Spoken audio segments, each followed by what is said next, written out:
Whitney Houston facts that even hardcore fans probably won't all know.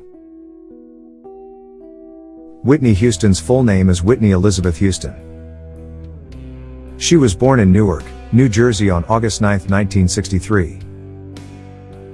Her parents were John Russell Houston Jr., a Newark City administrator, and Emily Drinkard, a Grammy Award-winning gospel singer. Houston is the youngest of 3 children. Her 2 older brothers are Gary and Michael. Her half-brother Gary is the oldest. His father is Freddie Garland from her mother's first marriage. Houston's father was a World War II Army veteran. Sissy Houston isn't her mother's real name. Her mother was born Emily Houston, but her nickname is Sissy. Her godmother was singer Darlene Love, lead singer of the 1960 girl group The Blossoms. Houston is the cousin of Dionne Warwick and Dee Dee Warwick. Houston's management company, Nippy, was named after a childhood nickname. Her father called her Nippy when she was a baby. Her favorite cereal was Fruity Pebbles. Houston's family moved from Newark, NJ to nearby East Orange, NJ after the Newark riots in 1967. She was only 4 years old at the time. In the early 1970s, Houston met Aretha Franklin in a recording studio when she was only about 9 or 10 years old. The relationship grew between their families and Franklin eventually became Houston's honorary aunt. Houston's first solo musical performance was in 1973 when she was only 11 years old. She sang Guide Me, O Thou Great Jehovah at the New Hope Baptist Church in Newark, NJ. In 1977, at age 14, she became a backup singer on the Michael Zager band's single Life's a Party. Houston's parents got legally separated in 1977 but didn't fully divorce until 1991. When Houston was only 15 years old, she had the opportunity to sing background vocals for Chaka Khan's hit 1978 single, I'm Every Woman. Years later, Houston covered the song as an adult. While a young teenager, Houston also sang backup vocals on albums by Jermaine Jackson and Lou Rawls. From 1978 to 1981, Houston attended Mount St. Dominic Academy, a Catholic girls' high school in Caldwell, NJ. In the early 1980s, a photographer noticed Houston while she was singing with her mother at Carnegie Hall and offered her some modeling work. Houston went on to pose for several women's magazines including Glamour, Cosmopolitan, and Young Miss. She was also one of the first African American women ever to be on the cover of 17 magazine. Her modeling career wasn't just limited to print magazines, Houston also made several appearances in TV commercials. Her first ever commercial was for Canada Dry Ginger Ale. She would later appear in commercials for Dr. Pepper, Coca-Cola, Sanyo, and Etant. Houston turned down an offer to be on The Cosby Show because she wanted to be a singer more than an actor. Houston was being considered for the role of the oldest sister on the show, Sandra Huxtable. The role of Sandra would go to the actress Sabrina LaBeouf. In 1983, Jerry Griffith, an Andra representative from Arista Records, saw Houston perform with her mother in a New York nightclub. He convinced his boss at Arista Records, Clive Davis, to go to one of her next shows. Davis was so impressed that he signed Houston to a record deal and was the main driving force behind her quick rise to stardom. In 1983, Clive Davis brought Houston to the Merv Griffin Show to make her national televised debut. She performed Home, a song from the musical The Wiz. Did Michael Jackson date Whitney Houston? No, but his brother did. In 1984, Jermaine Jackson produced and sang duets with Whitney Houston on her debut album. Jackson was married at the time but had a secret affair with Houston while making the record. After the affair, they remained good friends. When Houston was only 22 years old, her debut album, titled Whitney Houston, 1985, peaked at number 1 on the top Billboard albums chart.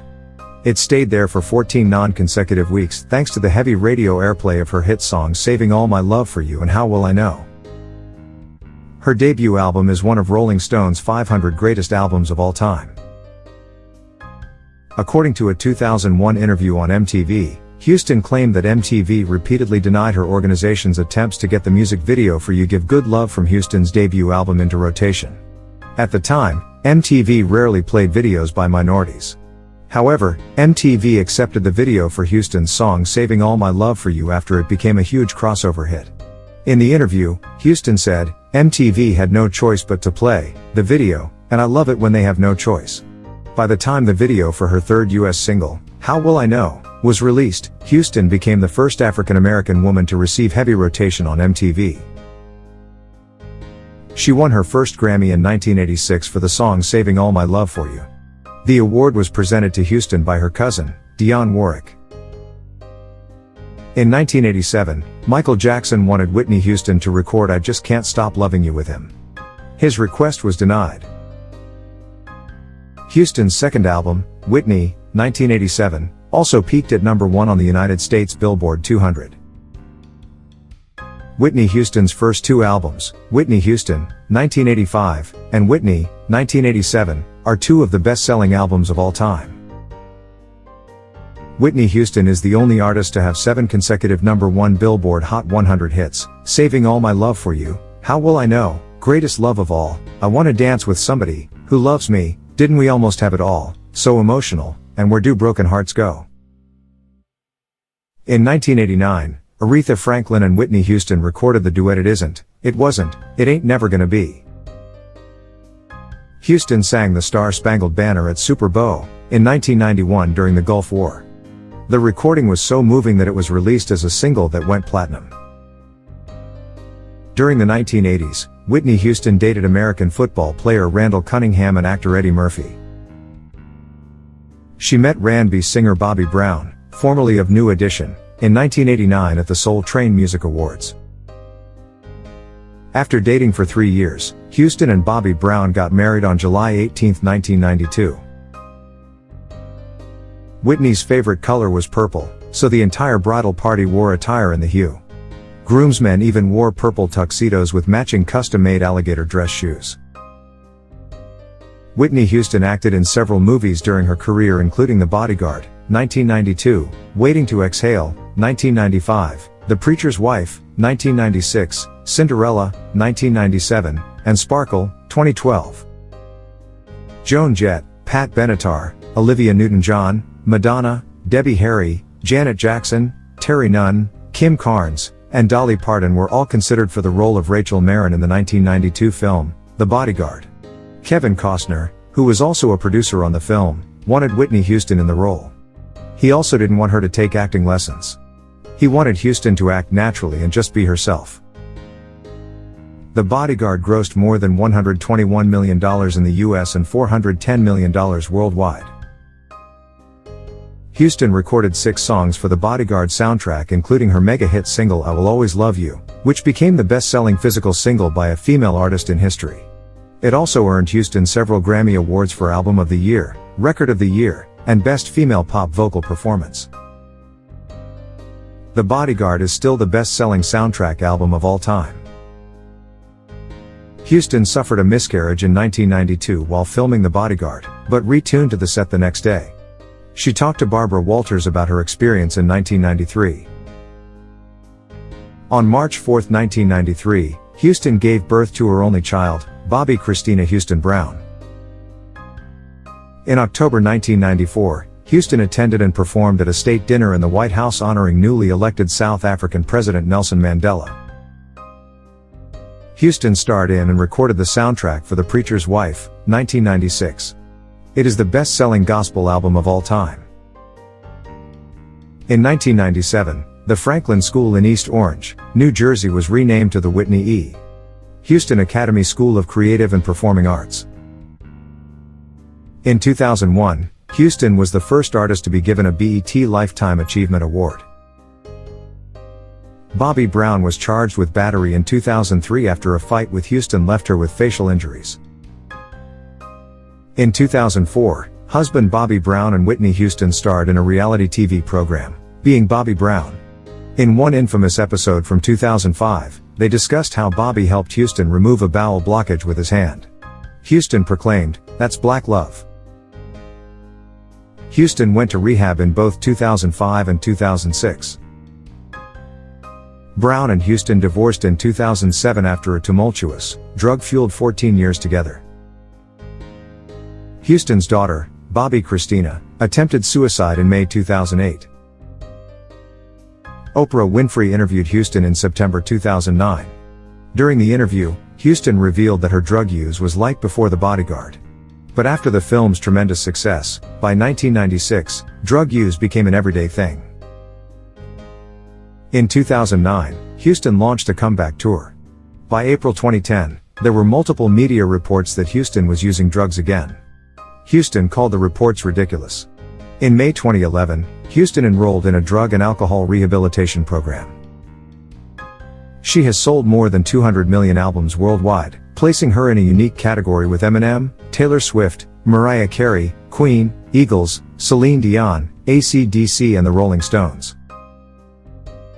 Her mezzo-soprano vocal range earned her the nickname, The Voice, and is credited with influencing fellow divas including Mariah Carey, Celine Dion, Alicia Keys, and Beyoncé among others.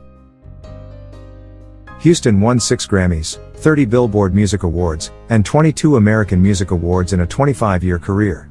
According to the Guinness Book of Records, she was the most honored female singer with more than 400 awards. She dreamed of retiring by 2012.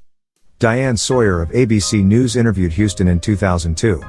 When asked about her future in 10 years, Houston said she saw herself, retired, sitting, looking at my daughter grow up, become a great woman of God, and grandchildren. On February 9, 2012, Whitney Houston made her last public appearance, joining Kelly Price on stage in Hollywood, California to sing Jesus Loves Me. On February 11, 2012, Houston was found dead in suite number 434 at the Beverly Hilton Hotel in Beverly Hills, California. How did Whitney Houston die? She accidentally drowned in her bathtub after becoming unconscious while using cocaine. Whitney Houston was 48 years old at the time of her death. Her ex-husband, Bobby Brown, learned of Houston's death only a few hours before taking the stage at a previously scheduled concert in Mississippi. During the concert, Brown was observed blowing kisses into the sky and tearfully saying, "I love you, Whitney." An invitation-only memorial for Whitney Houston held on February 18, 2012, at the New Hope Baptist in Newark, New Jersey. Whitney Houston was buried on February 19, 2012, at Fairview Cemetery in Westfield, NJ. She is buried next to her father, who died in 2003. Houston was inducted posthumously into the Rock and Roll Hall of Fame in January 2020. In March 2020, Houston's 1992 cover of Dolly Parton's song I Will Always Love You was added to the Library of Congress National Recording Registry. This collection preserves music that has made a significant contribution to American history.